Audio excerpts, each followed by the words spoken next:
సోకి నీ సోకు కందేనే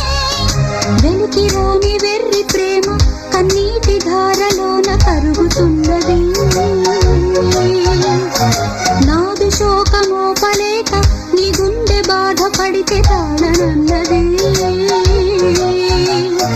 మనుషులెరుగలేరు మామూలు ప్రేమ కాదు అగ్ని కంటే స్వచ్ఛమైనది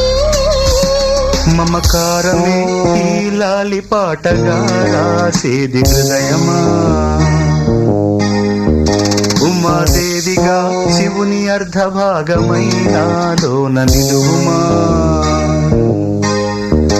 శుభలాలి